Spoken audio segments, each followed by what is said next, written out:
Hello, everybody, and welcome to Strong Style Stories. I am Joel, the brilliantly talking host because I am British, but that's not why you're here. You're here for the stories. You're here for the guy who called New Japan Pro Wrestling. So, without further ado, I'm going to give a proper bio. People have been complaining that this person hasn't been getting the best of bios. So here we go. In 1985, he wrestled as Thor for World Class Championship Wrestling in Texas. He had feuds with Bobby Fulton and Brian Diaz. That same year, he worked the same gimmick for Bill Watts in Mid-South Wrestling. In 1986, he worked for New Japan Pro Wrestling. He challenged for the American Wrestling Association Heavyweight Championship. No, Joel. Yeah. You had Sherry Martel as a manager. If only. You If feuded only. with Tommy Rich. Hang on. Yes, that is. You are Kevin Kelly. That is a Kevin Kelly from the World Wrestling Federation. Yes. You punched Vince in the face. Wait a second, and there's a story with that, which fans will love.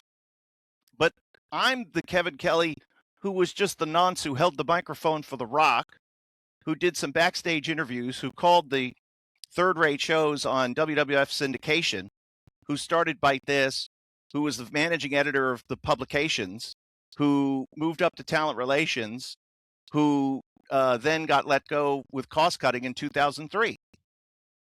Nowhere in that bio does anywhere about Sherry Martel managing me. Does that mean I owe the Sherry Martel estate 10% of everything I've made? This is troublesome, Joel. 1985, I was graduating high school. So you're not Nails? No, I'm not Nails. It says Kevin Kelly Nails. Oh, stop it. Got the wrong one. There is, by the way, one. Here's a funny. There's a physicist named Kevin Kelly. And he is really smart and has written many books.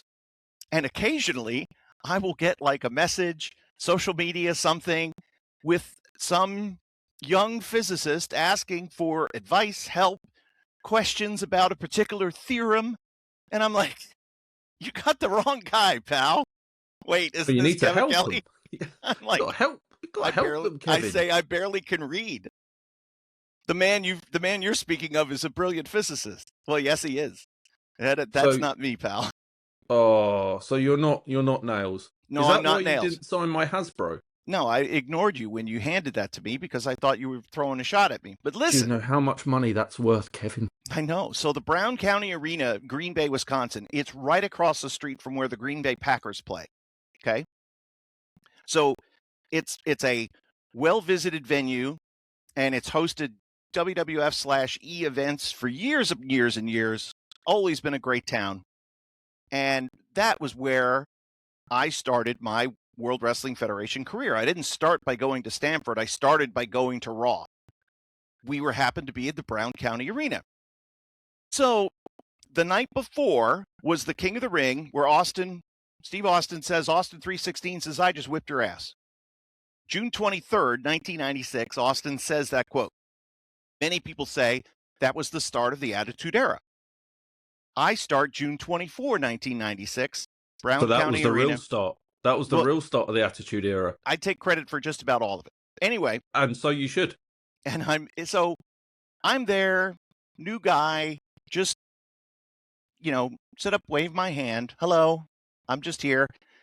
But the boys had gone out, you see, because Milwaukee was where Buddy Roberts lived, one of the fabulous Freebirds. Yes. So Michael Hayes and Kurt Hennig and a few other of the boys, probably Jerry Briscoe, et cetera, they all went out and freebirded up the town in Milwaukee. And everybody was hungover, right? Now, Hennig tells me this story later on in the day. So Perfect is sitting. He said, I saw you sitting there. I was like, who's this new guy? And I'm waiting for the meeting to start and I have my eyes closed and I've got my chair kind of tipped back so Vince or nobody can see me. And Kevin Dunn, as he did, Kevin Dunn said, got a new announcer. We want to introduce to everybody. He's sitting right there. His name is Kevin Kelly. Now, Kevin Kelly, of course, was Nails. And Perfect said he shoots right up in his chair. and he's looking around. He thought it was a rib on Vince. Why? Because the other Kevin Kelly, who got fired for choking and punching Vince, it was in the Brown County Arena in Green Bay, Wisconsin.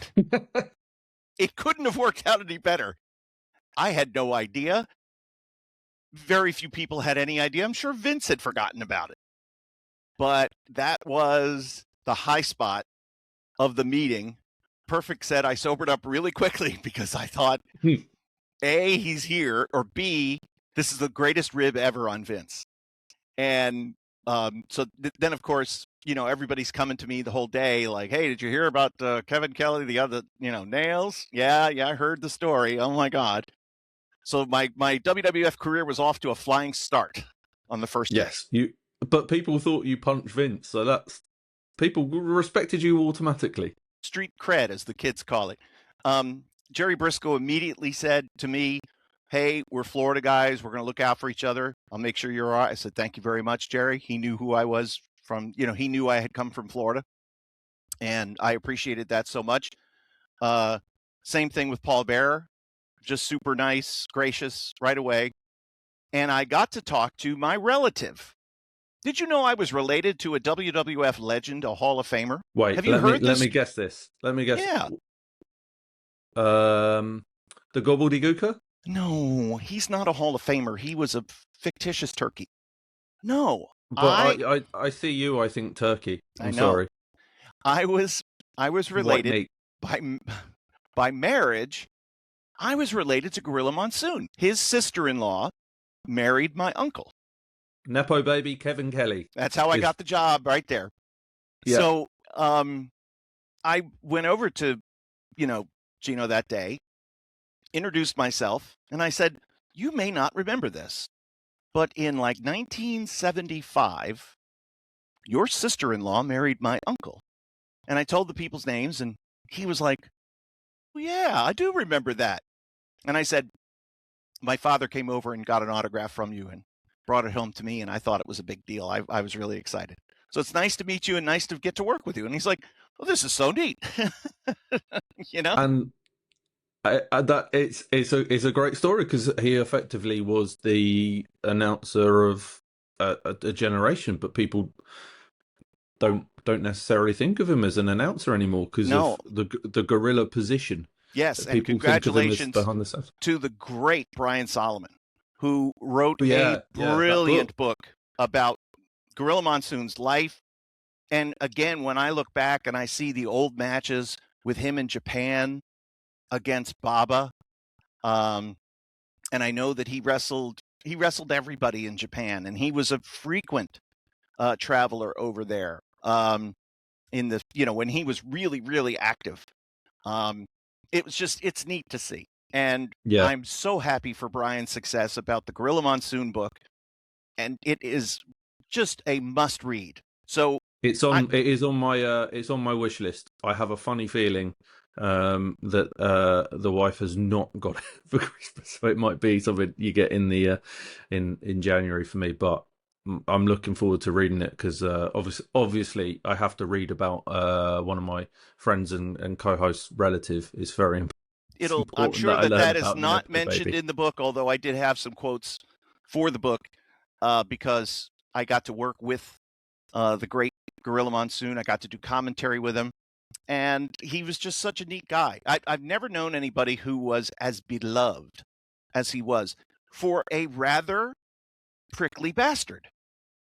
He was not mean to anyone, but he was very blunt and to the point. So and again, was just a sweetheart and super generous and would give you the shirt off of his back. It was, if you did something wrong, he would let you know. That's what you want. You don't want someone to I know that may be where you've got it from because I know that you will tell people because it's how you were taught, and I think that's it's a very useful thing in the world. We've got where I work, we've got Dutch colleagues, and they are very good at being blunt and to the point. But I kind of welcome that because I don't like that. There's a way that you can be blunt, but there's also a way that you can just get to the point So get it over with, right. and you move on. So let's transition now to the actual reason that we're here, telling some strong style stories, Joel, and talking about my time in Japan from October of 2015 until October of 2023. And I can tell you that that point of view of being to the point, if you will, telling people what you think is not the Japanese way. If you want a straight answer out of a Japanese person, good luck. They will do anything rather than hurt your feelings in giving you bad news. They don't fire people. And everybody says in Japan, no one gets fired. They don't want to pay unemployment. And I said, I think they don't fire people in Japan because they don't want to tell people bad news that they're fired. They will demote them and demote them until you're eventually the guy looking for his stapler working in the basement. And you just go, I'm going to quit and take another job. Oh, well, good luck to you. We hate to lose you, but, fond farewell. Good luck. Is there anything we can get you on the way out, like the door? But they'll do anything other than tell you bad news. That's perfectly that's passive aggressiveness. I think I might do all right there. The whole nation is built on that. Oh, that sounds amazing. No, it's awful. Being passive aggressive, it's a superpower. I know that's how you've lived your life, Joel, but I'm telling you, you may wish to have it in your life, but you being a passive aggressive person is not appreciated by me or anyone. 15 years married. Maybe that's why I'm passive aggressive. Sharpening the knives, brother. Sharpening the knives. I know. They're coming Making sure you're enjoying your Taco Bell. Help yourself, Joel. Is the life insurance paid? How's everything? More gravy, dear? Oh, yeah. Oh, God, I'm paying. But the rib is I'm paying her life insurance as well. Yeah, exactly. Exactly. I looked. That's the worst form you're ever going to sign is the life insurance, because you look at your fingers and you realise each digit is worth about $5,000 on paper. Sure. So let's talk about, okay, obviously, one of the biggest stories heading into Wrestle Kingdom 20, which, as the time people are consuming this podcast may have already happened, we know that Hiroshi Tanahashi is wrestling in his final Wrestle Kingdom. He's calling it a career. Tears will flow. The dome will be sold out, Joel. And his opponent has not spoken a whole lot about this match. And there was one interview that was done. And that is Kazuchika Okada, the Rainmaker. And in fact, Tanahashi, in his last backstage interview, post-match interview at Korakuen Hall, through tears in his eyes, was telling the story about he's never quite gotten over the Rainmaker shock in February of 2012, when Okada first captured the IWGP Heavyweight Championship. And we will cover that match and that time in full coverage when the time is right. As the calendar goes along, we will highlight and talk about big events and big shows that happened in those particular months. And obviously, February is going to be a whole lot about the burgeoning Rainmaker, the young Okada back from excursion back in 2012. And it was his coming out party. He wrestled in a so-so match against the returning, also from excursion, Yoshihashi. I think that's very kind. So-so is very kind, yes. It was what it was. 6 minutes, business was done. And when Tanahashi retained the title at the end of Wrestle Kingdom, here comes not Tetsuya Naito, but rather Kazuchika Okada. Who? And there were laughs. There were murmurs. There were like this guy. Like, you could really tell. And just to point out that weirdly, it's how amazing how timing works. I've been speaking to Rich from the Voices of Wrestling flagship. Hello, podcast. Rich. Their Patreon is absolutely fantastic. I've been there since day one, but he's actually been doing the Okada Tanahashi things. And I said, oh, we did an episode on Tanahashi. That's a really It's an interesting timing. Have a little listen to it. And there were so many things that I know we missed from the Tanahashi. But what I want to reiterate to everyone listening or even watching is we are very much doing sort of a brief of everything Yes. to capture it all, because the detail comes with time, because Kevin was there. But we got to capture what we are and then compress it down a little bit so we can then get into the fun stuff and the detail. But at the moment, you can't capture Tanahashi. I mean, we did 90 minutes plus on Tanahashi, and it wasn't enough.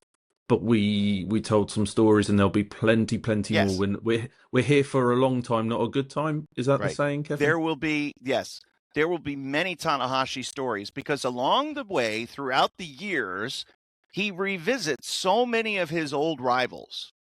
And Yes. so many of his old rivals brought the fight out of Tanahashi in a different match. So, and Tanahashi was always great at explaining these things and telling people what they need to know. And I know that it's a lot to consume and it's a lot to watch. So when you're watching New Japan Pro Wrestling, just remember that if you're the first timer watching it, that there is a significant backstory which has led to the match today. Very, very rarely is a match just put together. Oh, it's just a match. No, there's a reason for it happening at this particular time. And every step along the way in Tanahashi's career, 26 years, holy moly, every step along the way, there was something that was going on at the moment, then would be brought back later on as the reason why. So it's a study in brilliance when you look at it. You know, the greatest television show that was ever produced, Steve Carino and I firmly believe, was Lost. Okay? And Lost was great because everybody had a backstory. Well, every wrestler in New Japan has a backstory. And that backstory is their prior opponents and where they came from and the struggle.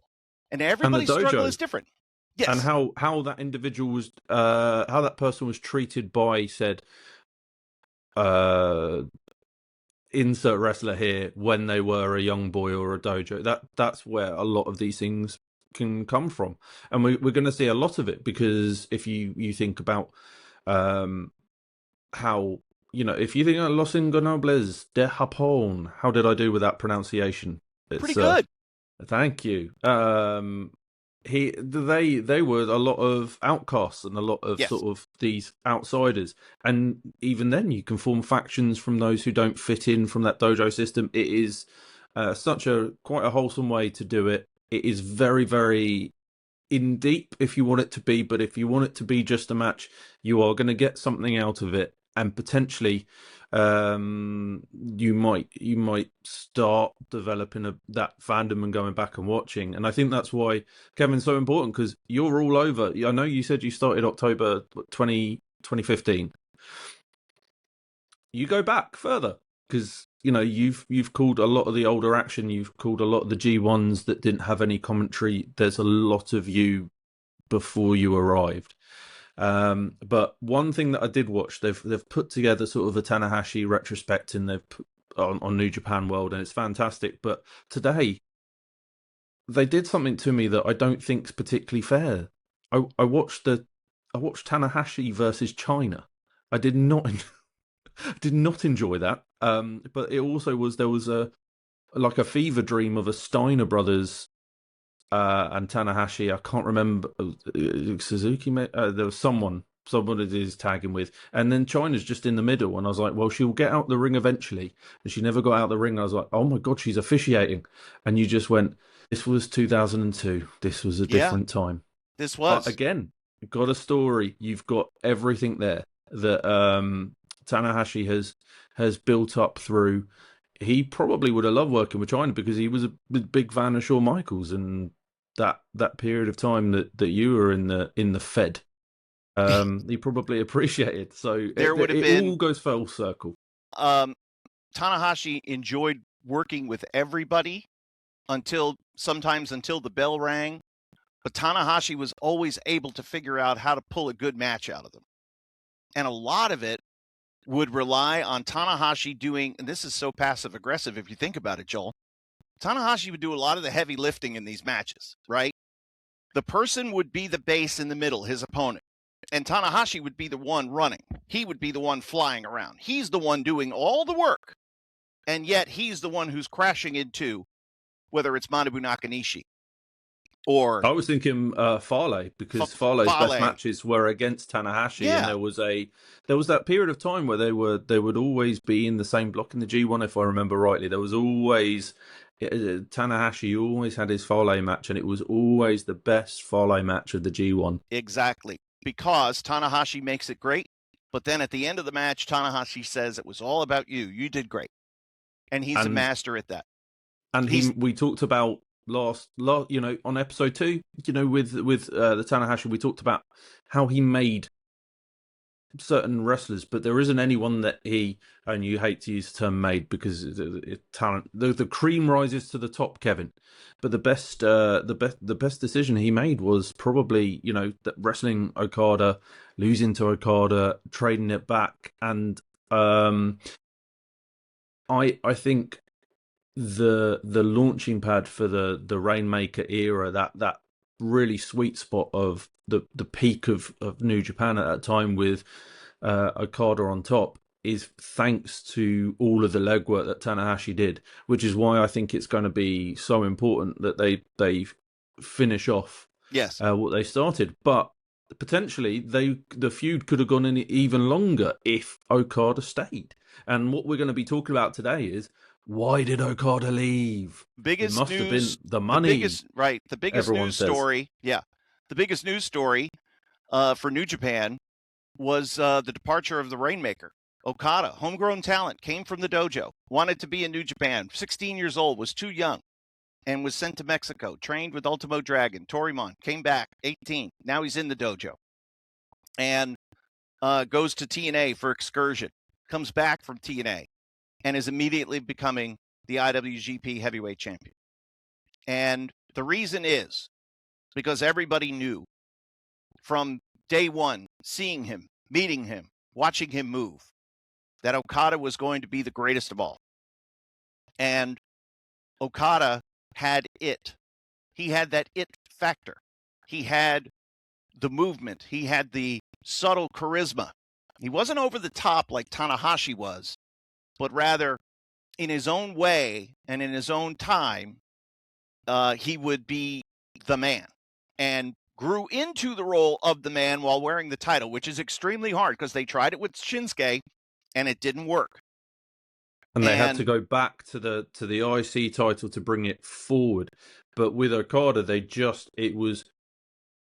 felt like a little one step forward, 2 steps back, because when he lost it and he couldn't beat Tanahashi at the Dome, but there is that subtle difference of the fact that he was already made, and it was the chase would be what built him. And interestingly, what you're saying about how it built, I don't know if you remember when he came back and he was doing that, he was falling over his, like, the clothesline, he was sort of like falling to the floor. Then he had the ripcord, and it looked really devastating. But then probably the point where you really will come into this is wrist control. Remember, the both would be out, but he would have the wrist. With the idea that I'm going to that great ISO shot the camera crew would get, and you would just see the two hands linked like this, and you just knew. You just said, this is beautiful. It's foreshadowing, ladies and gentlemen. It's art. It's one of the reasons why I've got goosebumps all over my body just thinking about it. I had goosebumps all over my body when I would see those shots in the monitor. And I just absolutely loved every second of being on commentary in New Japan because of the art that the production crew was able to deliver, and how just the pictures told the story. I didn't need to shout and scream the entire time. I did when it was important, but the picture told the story, and hearing the crowd, and here they come, and they know what's next. Oh, forget about it. And it was two words, wrist control. That's all you said. And people understood because of what was being shown. And I think also the fact that we're not just saying this is down to Okada and Tanahashi. they did it everywhere. Best of Super Juniors, you'll see it everywhere. Like the Ricochet Osprey, the Ibushi Osprey, all those famous moments. That's something that production do, and I don't think they get anywhere near enough credit. The criticism is they always cut to the title when they know it's in the final, when they're in the final 10 minutes home. of the match. We're going home, folks. Yeah, we're going here's home. the title. We're going home. And but by the way, everything else is beautiful. By the way, the camera people aren't smartened up. They're not smartened up. The director That's is smart. amazing. The director is smartened. That's it. He's smart. Everyone else, shoot this. They have no idea what's coming. You go to any company, you go anywhere, from the lowest level independent promotion all the way up through WWE, and everybody knows every single spot of every single match that's going to happen before it happens. And yet, New Japan camera people who don't know anything, they just take direction. They're able to get these shots every single time. Are there missed cuts? Yes, there are missed cuts. It's live television. It happens. And it's sport. Yeah, they're the kings of sport. That's what happens in sport. I watched a, when you watch football, you're like, show me a replay of the goal. Show me a replay. And they take a while, and then eventually they show it, or they're showing a replay of a chance, and you miss the other action. That's sport. That's By the way, why people watch it. When I would call for a replay, no one ever heard me. But you know what would happen more times than not? The replay would happen. Do you know why? Because I got to think like they thought. I was able to anticipate what they were going to do. And if I didn't get a replay, I would quickly move on and not belabor the point. But a lot of times, 70% of the time, if I called for a replay, it would be there. And the replays were really on point for the big shows as well. Yes, exactly. I think if you were in Dontaku, maybe not. If you're in any of the like G1 block matches, not final G1 final, yes. Dome, yes. Even New Year's Dash, probably. But it's that point that you get it. You're not getting it for just for the sake of it. You don't get replays at in six mans. You don't get replays in main event matches in B towns. You're getting it for the big show. The Road to not getting replays, but you're getting replays for every big show, and you're getting them when they're needed, and they're usually really good. Now, I heard from, Phantasma was one, Jay White was one, and they would complain that the camera people would not be shooting them. They're doing something important, but they had no way to smarten anybody up. And so therefore, they didn't know. They were frustrated because they would be doing something that would be important to their match, but it wouldn't get over. I said, well, tell me, I'll tell the audience. And that worked. What you can't see, ladies and gentlemen, what you can't see over here to the right is El Phantasmo looting his boot. He's tapping his toe, and whatever piece of metal, hunk of something that he's got in that boot, it's in position now for sudden death. Okay. And that's where it worked. That's why communication is so important. Yeah. Because if you just silo people away, and I think that's sometimes some of the issues with a lot of the bigger companies around is you silo people away. It's important. It's just important. You got to tell people where and when tickets are going on sale. So you need to hear from the box office. You need to hear from the the promoter, the people booking. So there's a lot that goes into it, and also the fact that sometimes you were blind, and we'll probably talk about the famous Sonada, who's the what is this skull doing in the ring, and who the hell is it? I've got no idea who it is, and I can't see. We legitimately had no idea. Yeah, Carino, and it's before AI. It's before AI picture search, so it's even harder. And you were a long way away, and that's the type of stories that you'll hear from us, because again, you were there, you were living it, and the TV people bring you into the ring and you see it in your living room. What people don't see is insane, because the dome,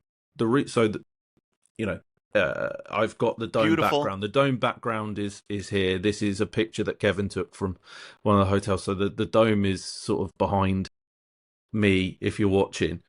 And what you don't realize is how big it is, and you don't understand how compact a ring is until you've seen just how big everything around is. And it's something that it's going to be great to talk about as we go along here. But let's focus on the question at hand.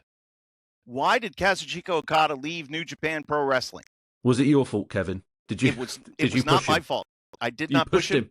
I did not hold the door. I did not passively aggressively demote him. No.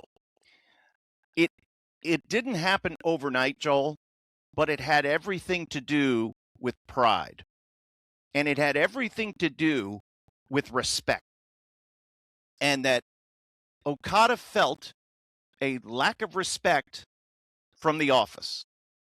And I'm not talking about the booker. I'm not talking about the referees. I'm talking about the top of the office. And that is the guy that sold toys. Before that. Even before that. It was the guy who sold cards. This goes back a long way. The guy who sold cards. Man. Yep. Oh. Kidani. Now, Kidani is an interesting character. Yes. In probably 2000, I don't know, early 2000s, Steve Corino, one night, 01, is told, hey, you're going to have somebody in your corner. Okay, who? It's this gentleman over here. Hi, nice to meet you. It was Kidani. Kidani was a huge fan of pro wrestling. He hadn't bought New Japan yet. I think he had Bushiroad going. Bushiroad, of course, the trading card company. Yes. And they're very prominent in Japan, but their product is sold all over the world. So if you go to any comic shop, you're probably going to find some Bushiroad product. Anyway, he's a big fan.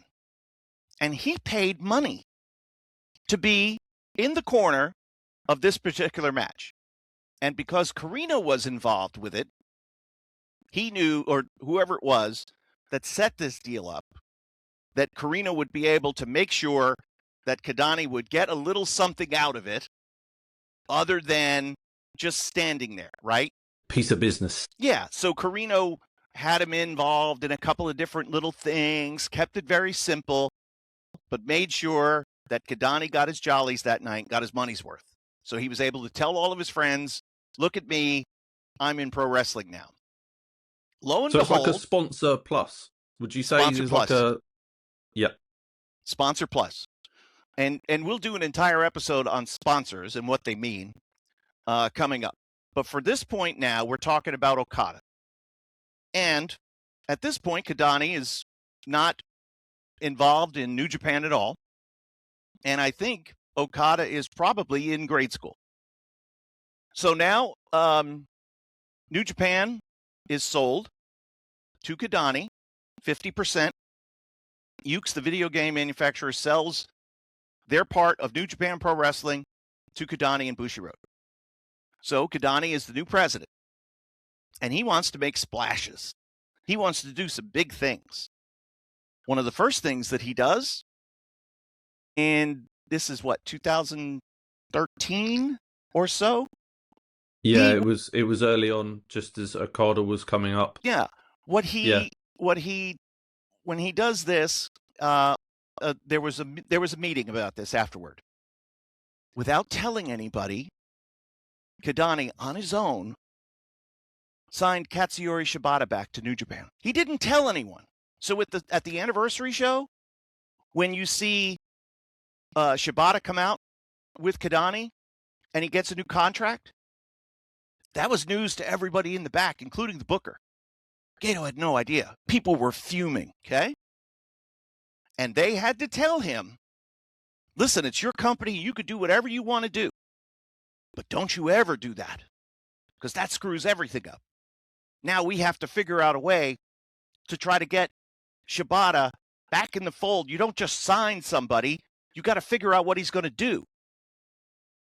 And I don't know if Shibata was aware that no one knew that he was getting re-signed. Again, Shibata was one of the new Three Musketeers with Tanahashi, with Shinsuke, and just as he was starting to emerge, Shibata quit New Japan. He didn't want to be a salaryman wrestler. He wanted to do his own thing. And Kidani was a fan and signed him back. Now, to Kidani's credit, he understood, he was apologetic, and it never did happen again. But that didn't mean he wasn't still meddlesome. His meddlesomeness took the form of suggestions. And he wasn't making suggestions, Joel, for, let's say, Jado or Captain New Japan or somebody underneath. No, his suggestions were for Okada and things like costuming. Here's what I think you should wear.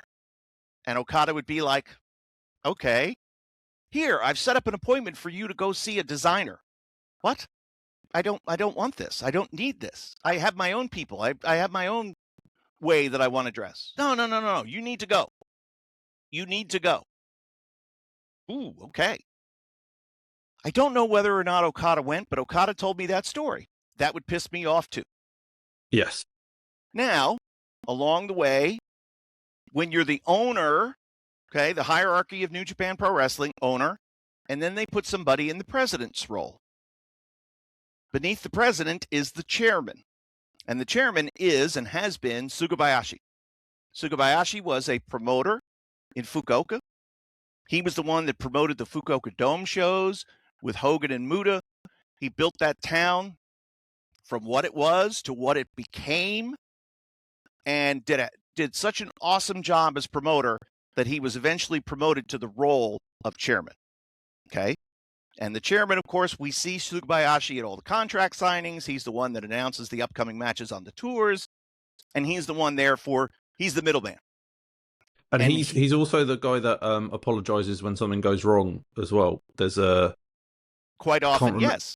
Yeah, I can't remember which event it was. I want to say it was in the States for one of the early New Japan Strongs, and there was an issue.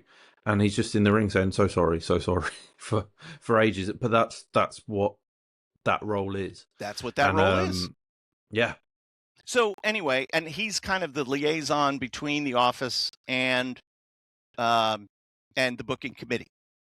So the booking committee says, we want to have, this or that done, and we want to go in this or that direction.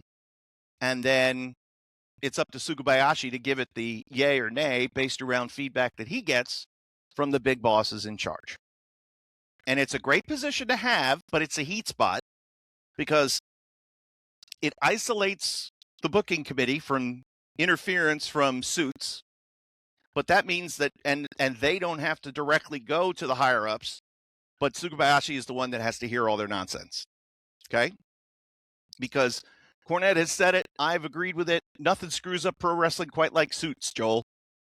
Because they don't know anything about wrestling, and they all want to be involved. They all want to be in the business. So you had Kidani, who had already told everybody he's a giant mark, and paid a lot of money to be involved in one match in 0-1. Now he owns New Japan Pro Wrestling. And he names his president. And whoever the president was, for a while, it was a bean counter, somebody from accounting. And then it was, we heard that there was going to be a new president. And then come to find out that it's a foreigner, guy from the Netherlands. Okay, whatever. Harold May. Whoa, he's a big business guy. Yeah.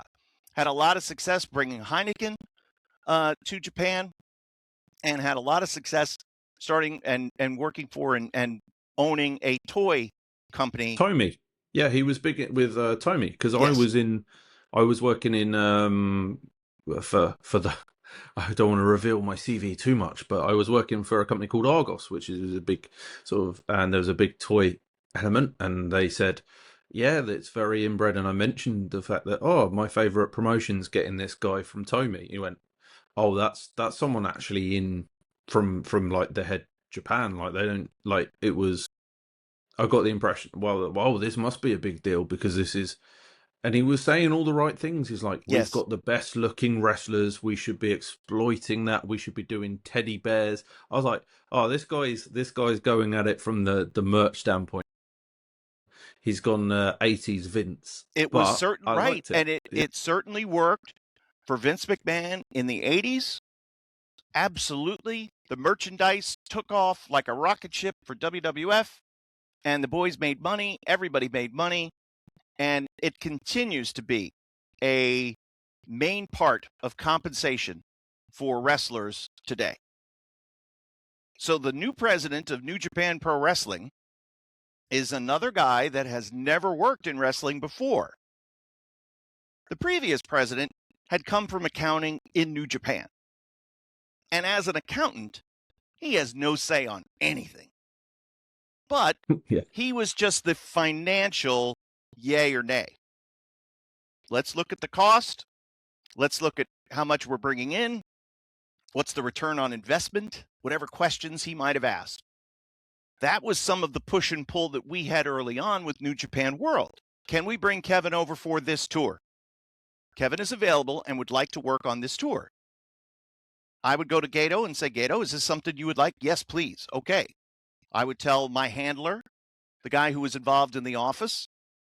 They had different people at different times, but I would say, hey, I'm available. Okay, I'll ask. And they say, no, there's no money for it at this time. Or, yes, okay, we'll have you over. Do you want to stay between tours to save some money? Little conversations like that we would have all the time.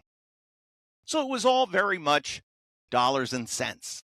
And both as SENSE and CENTS. It made sense. Let's do it. So now Harold May becomes the new president of New Japan.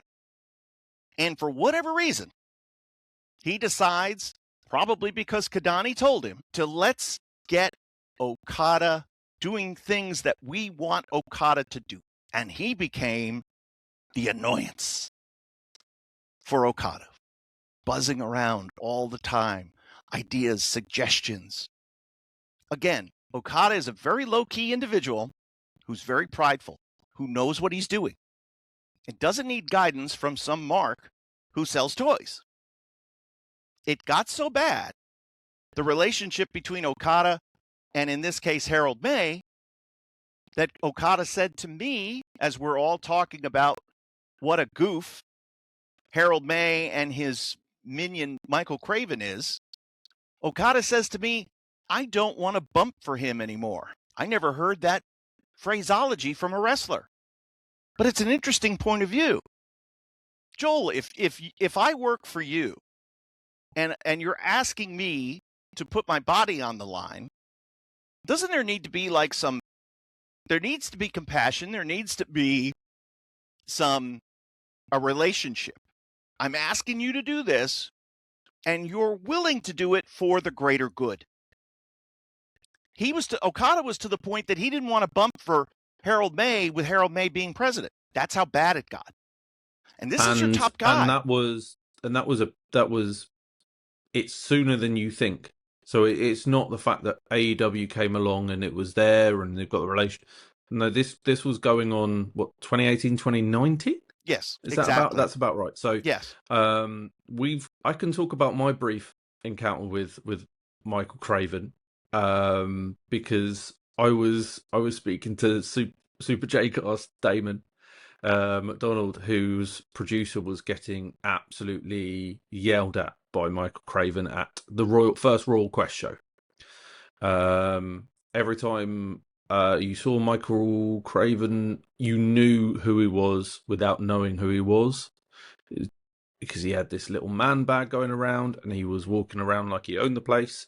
And you want to tell him, no, you don't own the place. This is an Olympic copper box arena. If anything, I kind of own it because this is my tax money that went into building it.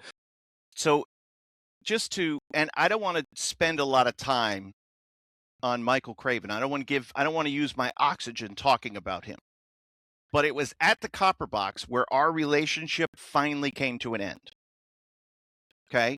He had been, and I'll talk about it at some other time, a liar. He completely lied to me. We were negotiating, and eventually I said, I don't want to work for you anymore. I just want to go work for TVSI. So I worked for them. I refused to work for New Japan Pro Wrestling as long as they were in charge. Okay? And it was at the Copper Box. There was a technical error.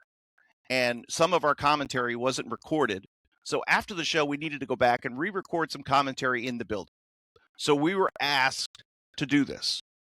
And we're sitting down and we're waiting and we're waiting and we're waiting. It was Michael Craven that asked us to do this. Gino and I, we go back out and we're sitting there and asking the teardown crew, please, just a few minutes so we can do this. And they were like, okay, no problem.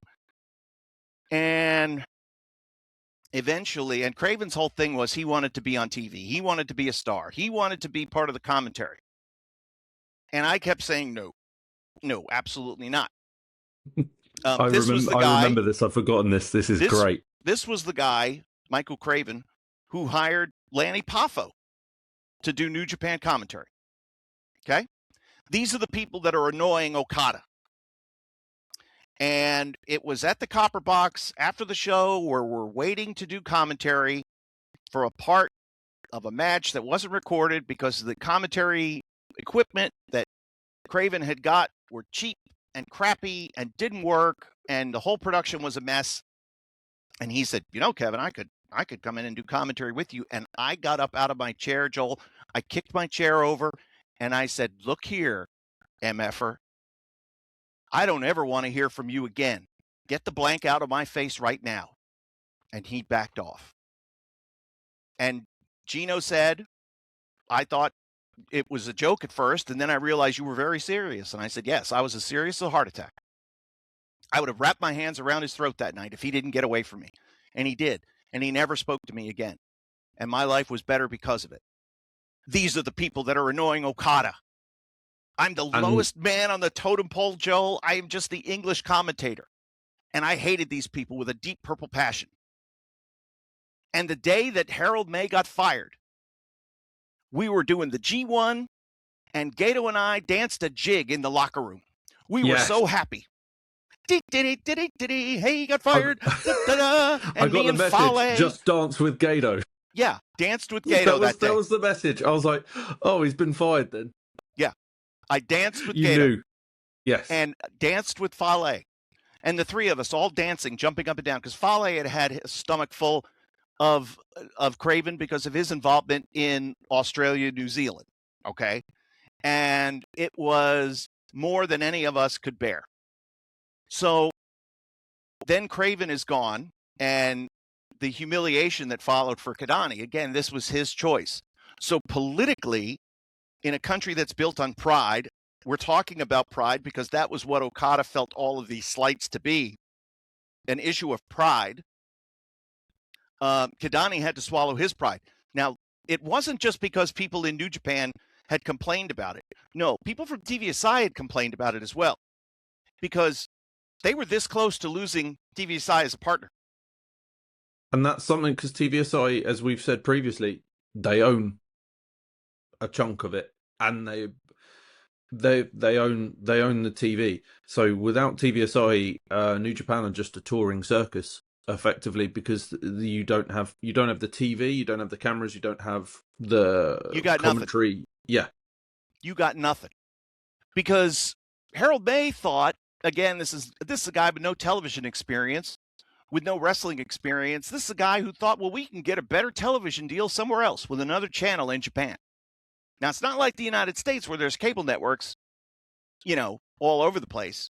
There's like 3 or 4, and each of them has a level of prestige that, they kind of are where they are. You're not going to get on the main channel because that's kind of like it's a cross between PBS and, let's say, one of the big 3 networks. And TVSI is sort of in the middle, where they have a prestigious news department, and they show a lot of like soap operas and dramas and things like that. They're a comfortable partner. They're not the biggest, but they're not the smallest. They are there, but they're consistent. It was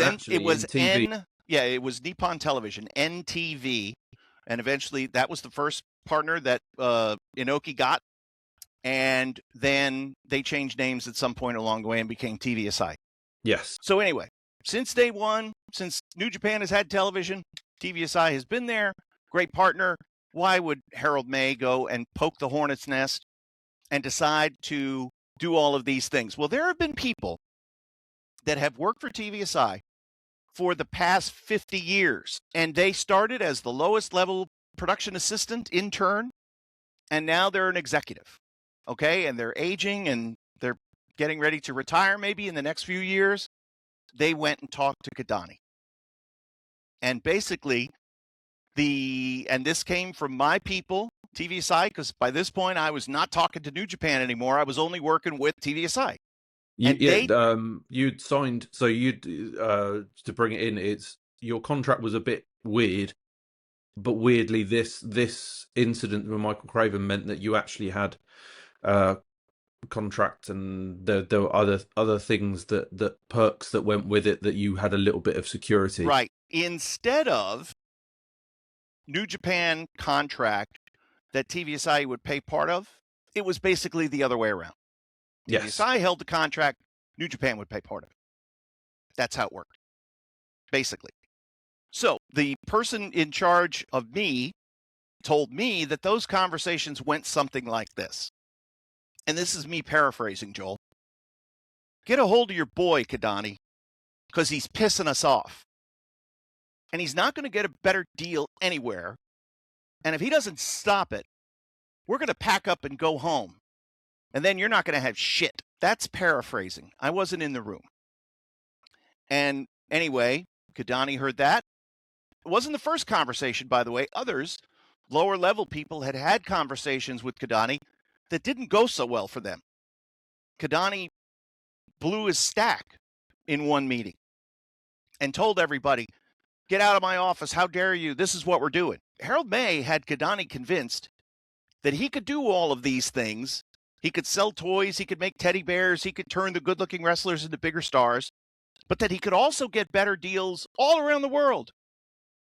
He could do all of this negotiation. He could do all this and that. Kidani believed every bit of it. Part of it is when you're the owner of a company and you put somebody in as president, again, a level of pride. This is my choice. Don't question me. So Kidani had no problem defending his own choice, but he had a problem when it came to Okada kind of standing his ground going, leave me alone, man. This is what I want to wear. I got my own costume people. I don't need your help or advice. Said very nicely. And he wouldn't let up. Then it became Harold May who became the squawking box. And it pissed Okada off to the point where he said, I don't want to bump for the guy. And then we all thought everything was going to be better when Harold May left. Now, at the same time, while all this is going on, the next year, 2 years, Okada's back goes out. Okay? So the big reign of 720 days has come to an end, Joel. And he goes on his quest to find himself and figure out what to do and find his way back to the top, and eventually gets back to the short pants, and, people go wild. And then we have COVID, and he's really taking a step back, Okada is, and he's wrestling in six-mans, and he's not really doing anything important. And then the New Japan Cup comes around the next year, and his back is so bad, he can't even lace his boots in the locker room. He goes out and he wrestles in the first round and is eliminated by Shingo Takagi. And everybody goes, holy moly, Okada just got upset. Okada could barely walk. He could barely stand. Somehow he got through that match. Okay? He was in agony. And it took him months and months to get his back right. He went to physiotherapy, never had surgery. He went to physiotherapy. He had a lot of acupuncture. He had a lot of different treatments done. He sought second, third opinions from people all around the world. And eventually he got his back right. Okay? But Kidani, now this is where I start to disengage from the product, and I'm not as involved as I was. But when the opportunity came for Okada to leave, he made sure that it was time to go. And you get to the point, listen, you're 35 years old. You've done everything there is to do in New Japan. Your wife is an actress in Japan. She's a voice actress. She has a very successful career. You have a very successful career. Maybe it's time that I look at something else. Yes. But this is Okada, a once-in-a-generation athlete. I know they say that about Tanahashi, but Okada really was. Okay? There was not another Okada ready to go.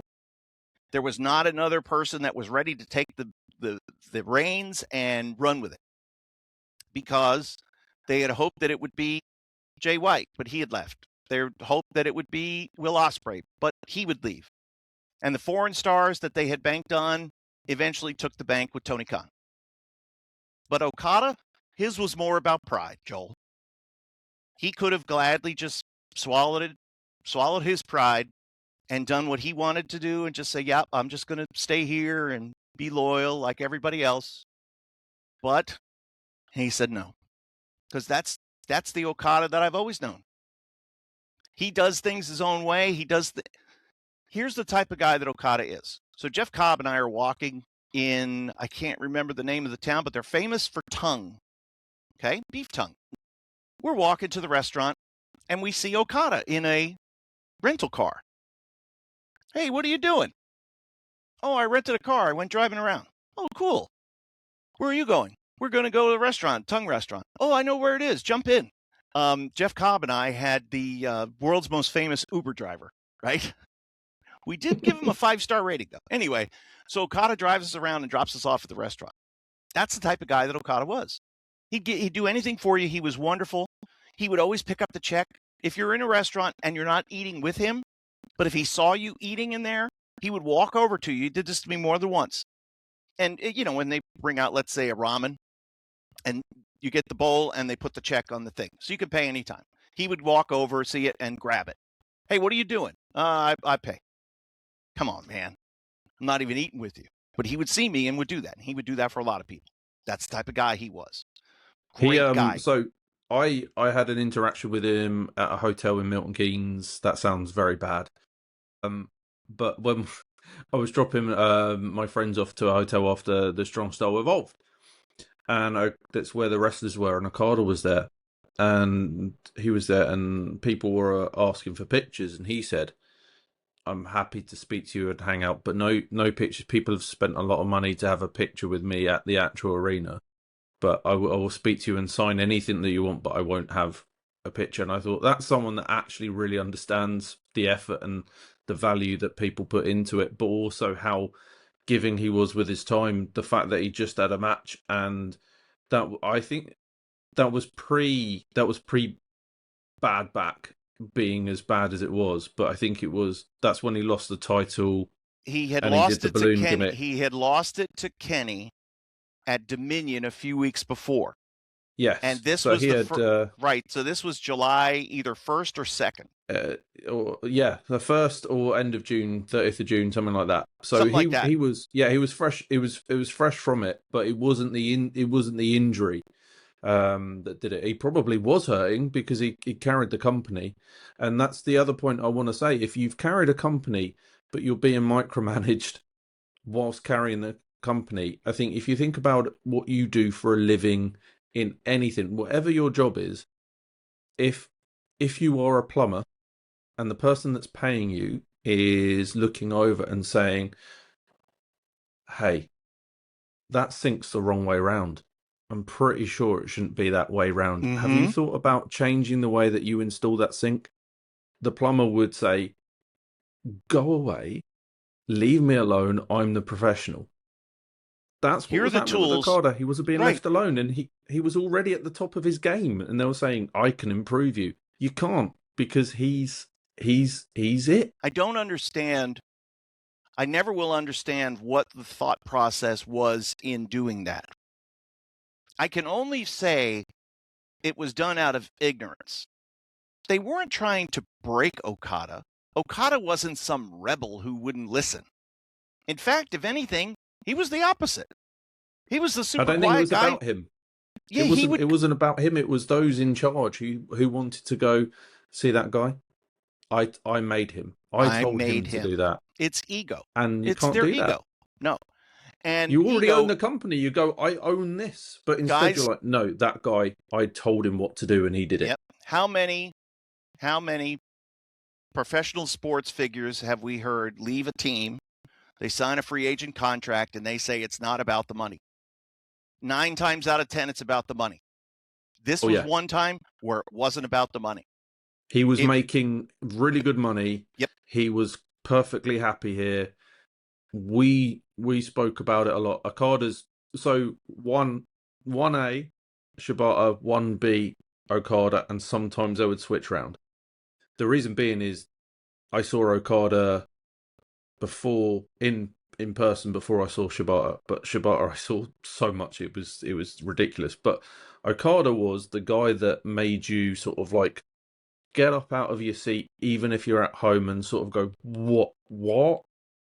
And this guy at the top of his actual game is putting in the effort and really carrying this company, taking on board the fact that he's had to do it from Tanahashi and knowing what a privileged position he's in, but keeping everything together. But at the same time, knowing full well that he's being told what to do, he's being badgered, I'm successful. Leave me alone. It's a Yes. bit like a manager of I don't know the American sports well enough, but there are so many coaches in your sports. It's ridiculous. You love employing overweight white people to have headsets on and yell at young athletic people. It's Hey, wait a wonderful to second. watch. I'm an overweight white person with a headset on. I don't Yeah, enjoy. and you're yelling at this athlete. Sick and tired of it. And but they are yelling. They are, you know, you're yelling at someone that's trained all their life for it and is a professional. I find it funny that there's so many people that will interfere in things, but really it's down to the people in the even ring. even the wackiest of owners, right? And there are some real like crazy personalities in Look at the American history sports. of the NWA. Well, yeah, Post, but let's. yeah. What I'm saying is other sports. Okay. There are big personalities that own these teams. Jerry Oh yes. Jones. Jerry Jones owns the Dallas Cowboys. Okay, and he's owned them for 25 years now, 30 years, whatever it is. And along the way, he decided that he was going to be the general manager too.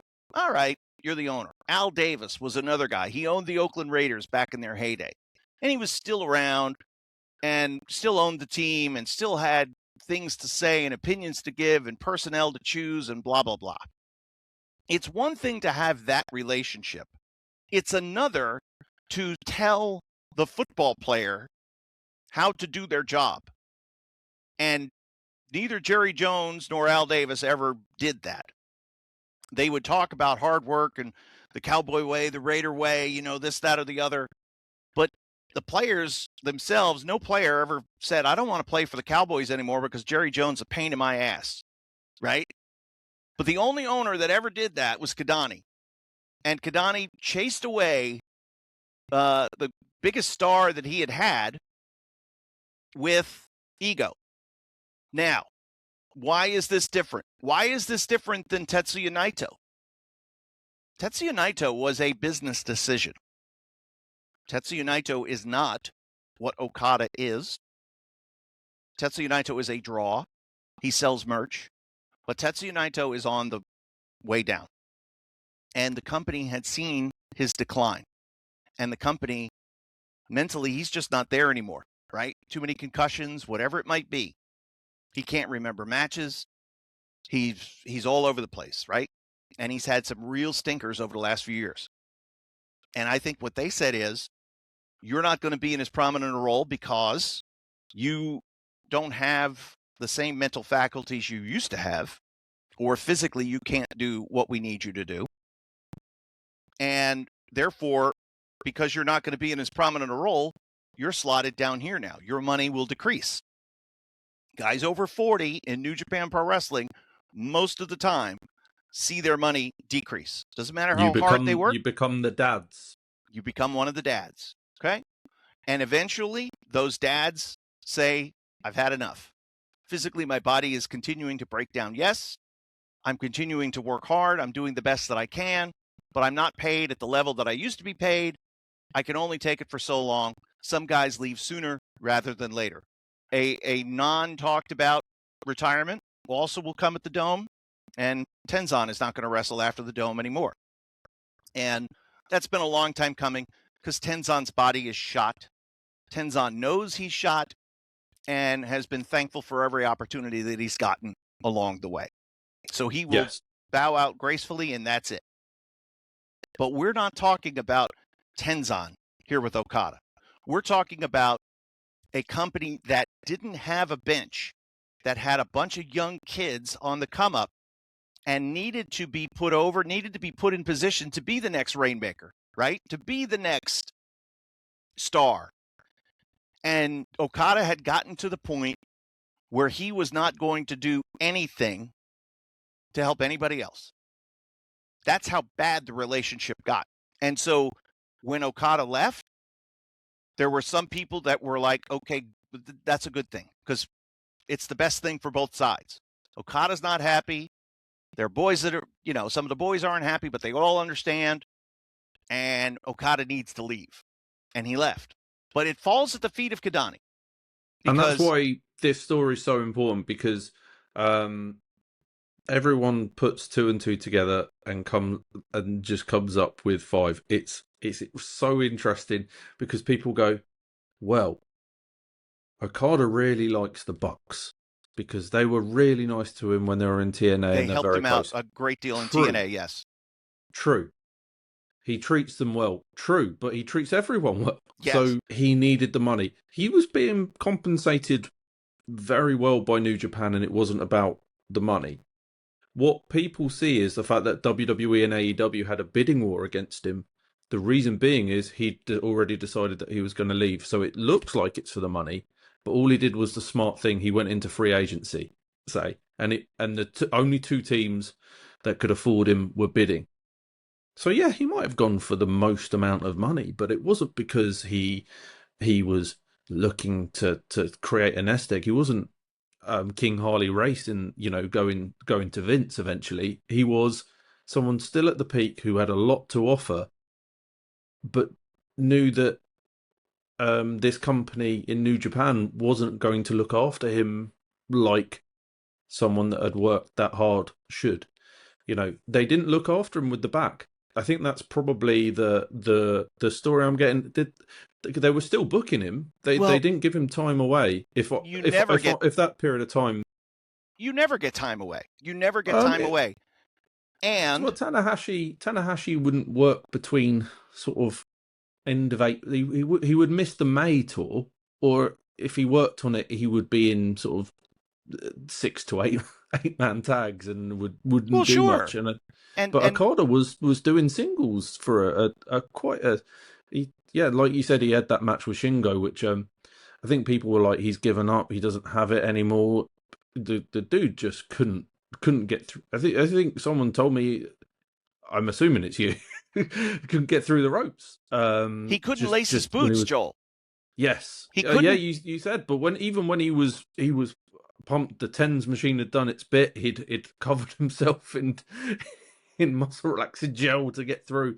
He struggled to get through the ropes, and that's a worry. But he's incredibly healthy. He's doing. We won't necessarily touch on too much of the product that he's involved in too much. Oh, But he is doing what he can. He's somewhat being left alone, and this match in New Japan is probably, I felt it was bigger than Nakamura because it meant that the amount of respect that Okada has for Tanahashi to do this as a main event, knowing full well what this company did, and that's why they're on really bad terms. It's not because Okada left for the money, it's because Okada hated the management. Yes, exactly.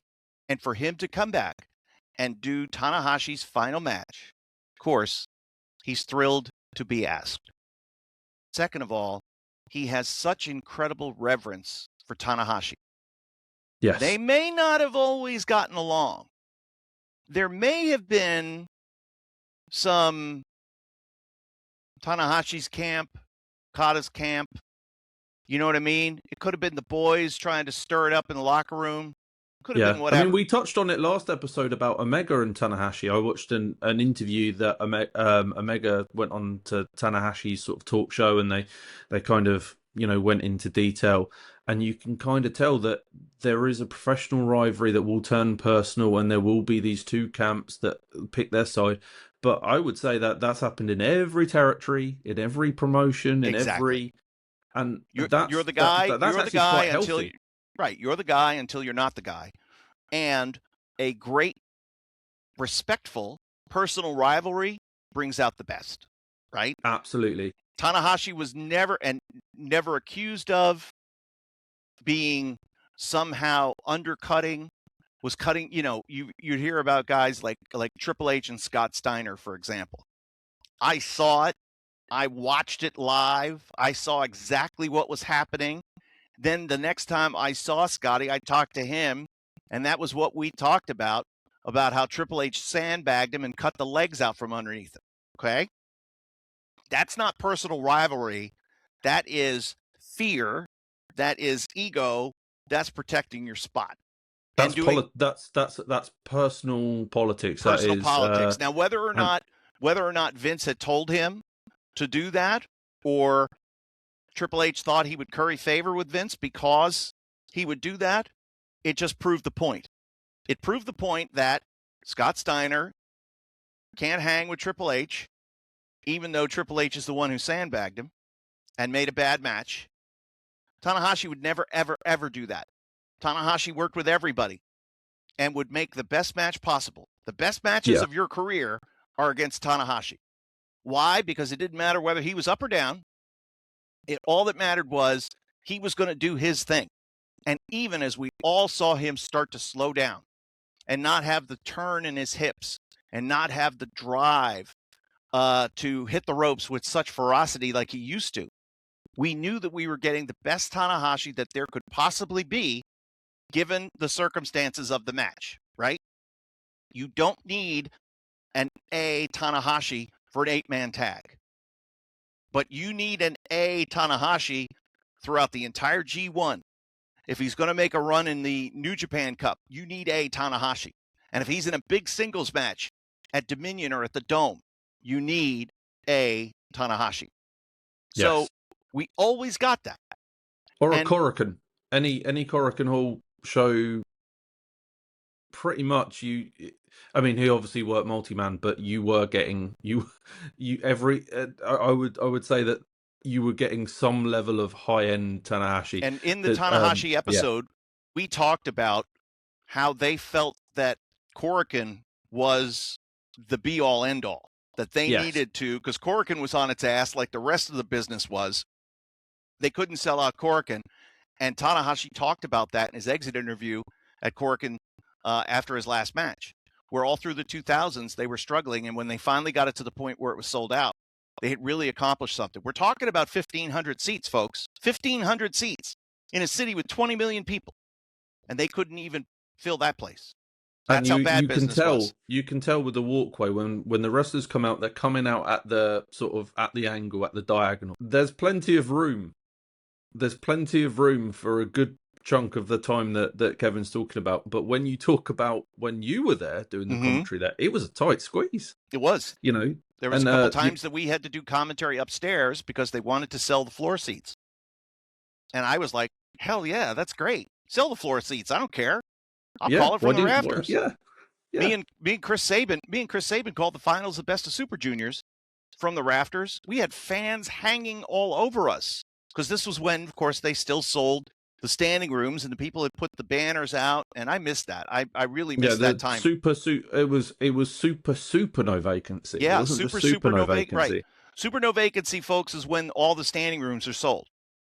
And when they would say no vacancy on the floor seats at the Dome, that was the goal every year. Let's sell all the floor seats. And now we're at super no vacancy for the entire Dome.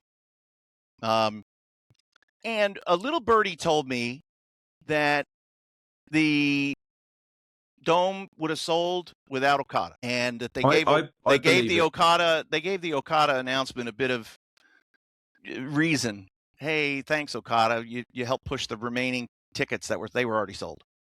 But anyway, the idea is now Okada, who hates the management, hates the ownership of the company so badly that he walked away and uprooted his life and now has to, wrestle out of America and fly back and forth. And what a pain in the ass, right? I've given everything to this company. I've wanted to be in this company since I was in middle school. I skipped out of high school. I got a waiver that I didn't have to attend high school because A, I was so smart, and B, I knew what I wanted to do. They said, yeah, you've passed all the tests. You don't have to go to high school. That's how smart Okada is. He's no dummy. And he could have gone to WWE or he could have gone to AEW. He may have never, ever, ever considered the WWE offer. He may have never considered it. He may have always just wanted to go where he would be happy and be left alone. Because if there's one thing that Tony Khan does is he will leave you alone and he'll let you do your own thing, even if it may not be the best thing. See, Vince had a great motto, and he said it to me and he said it to others, and I always believed it. You protect the talent from themselves, because a lot of times talent's ideas may not be the best for them or for business. And we've seen that on a few occasions in AEW. And I think that that's okay. It's okay to make those mistakes, if you will. If you're, let's just say, Ricochet, and you want to do things your own way after being micromanaged in this bubble of WWE, yeah, you want to go out and just be free and do your own thing and say what you want to say and do all this and that. And some of it may come across like, well, I'm not so sure that's the best way to present a Ricochet, but it's the way Ricochet wants to be presented, and he's an independent contractor, and therefore he can be presented that way. And if Okada wants to be presented in the way that he's being presented in AEW, then by God, just leave him alone. Let him do his thing. Oh, but what I was going to say, the difference between Ricochet and Okada is Okada's come through this New Japan system. Ricochet's come through grafting at a different level of the independents, the RevPro, PWG independents across everywhere. So what he's done is he's basically handled his own career and gone for it, whereas Okada's handled his career within New Japan. So that's all he's known. And then some guy comes along and says, you can't do that anymore. But when that kind of, it's like a bit like, when you're at a mum and pop shop and then you get bought by the big company. And then the big company says, that 4 weeks leave we pay you for, we're half in that. And we're taking away and they strip it out. People leave. And for Okada, that's what happened because he wasn't being treated very well. He was being annoyed. And there's a study that was done. The Rainmaker. Yeah, there is a study that was done. And this is about employment in America. And they asked 40,000 people across 400 some odd different companies. Give us your opinion on why different things happen. Why, the question was asked, why do people leave a job? And you would think, well, the number one answer would be money. No, that was number 10 on the list. The number one answer, management that they didn't trust or believe in. Yes. And it's been the same steady hand at the book the entire time, all through Okada. That never changed. So obviously, it was above him. Obviously, it was above Gato. And when you look at why Okada left and why Okada is returning for the Dome for the final match of Tanahashi's career, it says all you need to know about how great a man Okada is and how prideful he is. That even though he doesn't want to bump for those people, he's willing to do it one last time with his greatest rival and the man who single-handedly made his career. And that's all you need to know about Okada and Tanahashi at the Dome. And also, I hinted at it last week. Why is Tanahashi going into this role as president?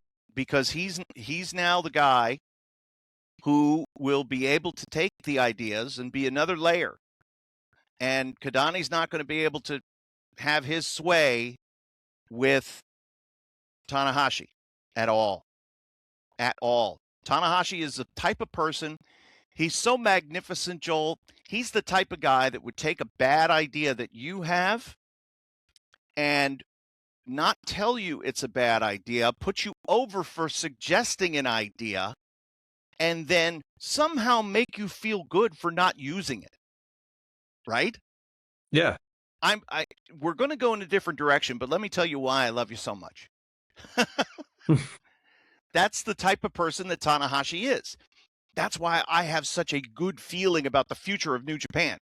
Not only have they gotten the talent mix right, and it's taken a couple of years, but now they got everybody where they need them to be. Okay? And we're ready to go. When Dusty took the book for Jim Crockett, it took all of 1984 for him to get his talent right. He didn't just flip the switch and all of a sudden start doing monster business. No, he had to figure out what he had. He had to figure out who was ready, what we could do, and he needed to get his guys in and get them over. And now we can start drawing some money. And with this system of development from within, from underneath, through the dojo, which is the center of every story that we will ever tell, through the dojo, that's where all of this talent rises from. Some strengths, some weaknesses, what's good, what's not good, what needs improved. Where do these guys stand out? Where do they fit in the best? And it takes a little bit of time and it takes a little bit of work. And especially when you got so many at once. Holy moly. It's like it's learning how to fly the plane while you're flying the plane. And it's a skill. And it takes time to get it right. You want to make sure that these guys are in the right position, but they've got Tsuji in the right position. They've got all the young guys, and my God, I can't say enough about like the talent, like Uemura, and Oiwa, and even of course Ichiban Sweet Boy. We love him, the most. He's our fave. I love that kid. And Oscar was your fave. He was your ringside protector for a very brief period. Where now he's with the Knockout Bros. Yeah, and they're killing it. And that's a tag team that has that. Do you know how many times we all said Nakajima's never going to make it? Leave it to us, right? Oh, this kid, what a goof. He's never going to get it. But the thing is, the minute he's not having the same haircut as anyone and go away, find yourself, it's like he already knew, and it's just a case of go express yourself, and there you go. Same with it's what separates people from the good and the bad, and I think that's one of the things what maybe we'll talk about with Shota Umino, that sometimes people don't see the good and the bad and everything that's going in because they're still trying to discover themselves. And he was shoved in with John Moxley, and that's a huge thing. But is he naturally that? There's a lot of things like that. Whereas he was throwing everything against the wall in hopes that something stuck, and he was trying too hard, and the people felt it, and it didn't come across natural, and didn't come across genuine, and he's humbled himself, and he's lowered himself a little bit more, and now all of a sudden he's starting to get over because the people don't feel like he's being shoved down our throats, which is a big difference. And he's coming along naturally at the pace that we want him to come along with because we know him, we like him, we want him to be successful. But you don't have to try so hard to get us to love you. Yes, and that's what's so interesting about Okada is it's the opposite. It was, and then there were issues, there were things in between, and there probably was huge amounts of grumbling. But he raised the bar considerably to the point where people it's like you look at people that held the title after him. You looking at Shingo, Ospreay, Kota Ibushi. There are so many incredible names that came after him because he'd raised the bar so high. You have to really, really find something special to replace. And I'm really glad that we've spoken up for Okada. We've helped you out because Kazu Okada, you've been living with such huge amounts of money in your mansions, but we finally said you spoke your truth, and you are welcome. Yes, we do. We appreciate your talents and abilities, Okada, and now you can live your life in peace knowing that the true story has come out. I hope he does find the peace that he's looking for. How about this? The Peacemaker. The Peacemaker. Yeah. Make it peace. Get him over. And dead white doves just fall down from the ceiling. Oh, my God. But if you look at it, why did Okada get over? It's because even though he was shoved down people's throats, so to speak, he always acted as if he wasn't trying to get them to like him. Yes, and that was the issue that Naito had. It's an issue a lot of really big names have. It's the very Shuyaku. hard. He wanted to be the top star, Naito did. The Shuyaku. Yes. And in the chase of that, he alienated a lot of people, fans. They farted at him. They mocked him. They laughed at him. And eventually he would get to why? Because he stopped caring. He became the ungovernable one. As soon as he stopped caring, then people liked him.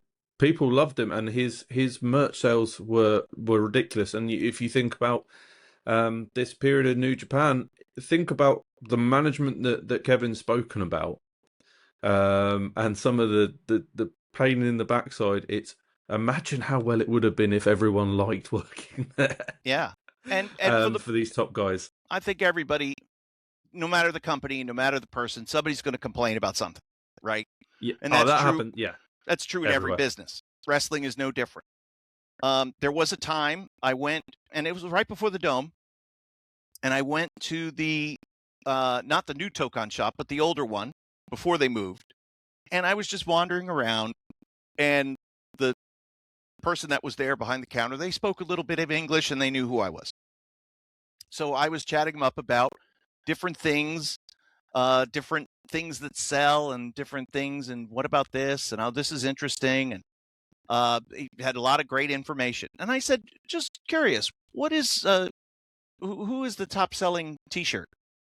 Los Ingobernables. Ah, what's number 2? Los Ingobernables. Wait a minute, what? Yeah, top 5 shirts, Los Ingobernables. When they come up with a new shirt, that becomes the new number 1, and they all go down. That's crazy to think about. Yeah. And they were willing to part ways with Naito for his own good. Entirely different story than with Okada. And that's something that we can cover, because you were there for you were there for a couple of the Kota Ibushi matches, which are quite famously the splattering. You were there. Were you there for the splattering eye socket, or was that on? Or were you back in the States calling it remotely? I can't remember. Which one? He took was it the Poison Rana where he landed on his eye socket and crushed it? Who? Naito against Ibushi. I don't remember that. I swear he's had a lot of injuries, guys. No kidding. I'll look back and pinpoint it, because I remember one that was. Did they take horrible bumps in that thing? Yes. Oh my God! It was sickening. It was scary. Were you there? Were you in person, or was it? Because I thought it was just. Oh, okay. I was so there. It's your fault. Yeah, it's your fault. I did it. You made them do it. Yeah, you micromanaged them. It's you and Kadani. That's right. Here's the thing. Oh, and we'll talk. No, we'll wait. We'll save the Harold May shower video story for another time. But it's an all-time classic. That needs context. That's not from your personal collection. That is something that he put on national TV and worldwide. Yeah, and we'll talk about that at another time. But Joel, so the next episode that we're going to talk about will be Wrestle Kingdom specific, Wrestle Kingdom 20. Give our thoughts about the big show. Yeah, I wondered if we maybe do a little bit more of a Wrestle Kingdom sort of retrospect, where we don't necessarily give away the cards, but we talk about Wrestle Kingdom as a whole, because for me that it became a big event where you were there for talent parties. You and Rocky were there having brunch with loads of people, and it completely changed from you just sort of turning up and them pointing you to a seat that you had to call the action from to you being part of the show. Getting to see all of our friends and so many of the subscribers that had been with us all year long. and to be able to go and have a meal with them and spend some time with them and say thank you, take pictures. It meant everything because And it's the greatest memories of my career, no matter whatever else I've done. Stood on the floor of the Houston Astrodome, did interviews, didn't matter. WrestleMania, nope, I'm sorry. Just being able to spend that time with those people whenever I'd come out of Korakuen and a foreigner would be there and would say, "Hey, Kevin, I'm a big fan. I was, a subscriber on New Japan World." I'd just be over the moon because it was just so great to see how what we were doing, calling English commentary for a Japanese wrestling company, was bringing people from all over the world to that little, space of real estate in front of the TGI Fridays. And before you get to the Tokyo Dome Hotel, it just had so many interactions and great conversations along the way with people that I would have otherwise never, ever known in my life. That's the best part. It's crazy. Fuck. It's What are you doing? My dog has just done a run-in. Oh, no. He's knocked my coffee over. Good thing it was empty. How dare you? All right. The Joel, disrespect. But let's say goodbye. Can we? Shall we? We can. I just wanted to say we do have we did get a question in, so I wanted to say this the dog knows the question. Zip it. Go away. Which boob job was more important to professional wrestling, The Rock's or Stephanie McMahon's? Oh my God! Who asked that question? Me. Jay Yentis. Deal with that. Clip it. There you go. But we will talk about Wrestle Kingdom, so many stories. But like we said, we're gonna be fairly general to begin with, and then we can start getting the minutiae, because we'll talk about Wrestle Kingdom as a whole, and then we'll be on the other side of Jan 4th, where we can actually review it. I know. I get so excited about Wrestle Kingdom every year, and I know you do as well. That there's a drive-in movie theater in my town, and I've always thought, wouldn't it be nice? Yeah, it'd be freezing cold, but everybody in their cars coming down at 4:00 in the morning to watch Wrestle Kingdom at this drive-in theater. You know what I mean? Like, it could play anywhere, and it would bring everybody together, because it really does. It's the celebration of the entire year for New Japan Pro Wrestling. And in this case, it's going to be the celebration of a 26-year career for a man that will never be duplicated in Hiroshi Tanahashi. This year, the 20th edition is going to be so special. I just can't wait. Yeah, and maybe we should also next week talk about Tenzan as well, because he's very important. Obviously, going out in under the radar, but that's what the dads do, really. And I can't wait to talk about loads of stories. We've covered quite a lot of the juicy stuff where I think people might be quite surprised, and let us know. strongstylestories@gmail.com. Add us Facebook, X, Instagram. Just message, DM us. We'll happy to chat. And are we on the TikTok, Joel? Apparently all the kids are on the TikTok. All the kids are on the TikTok. Unfortunately, we don't do any quirky dances, or we're not doing any trends. We're just kind of talking about pro wrestling in Japan. But we are doing very well on TikTok. They can message there, but it's a nightmare. But feel free, whatever platform, Strong Style Stories, we are there. Give us a message. Any questions that you have about Wrestle Kingdom, I can't wait to see Aaron Wolf's debut. I can't wait to see. I can't. Your stablemate Chris Brooks. I'm so excited. He's finally there. Schadenfreude is coming to the dome, baby. Oh yeah, we need to find that picture of you and the boys. That was you, Mark Davis, and Cole Fletcher. I don't know what happened to them lot. Yeah, they do. Chris Brooks is finally doing something there, in the dome. And these guys, he and I know they'll tell the story about these guys. Can you shut up? I'm talking about Schadenfreude. Yes, it's not a cult. Yeah, it's not a cult.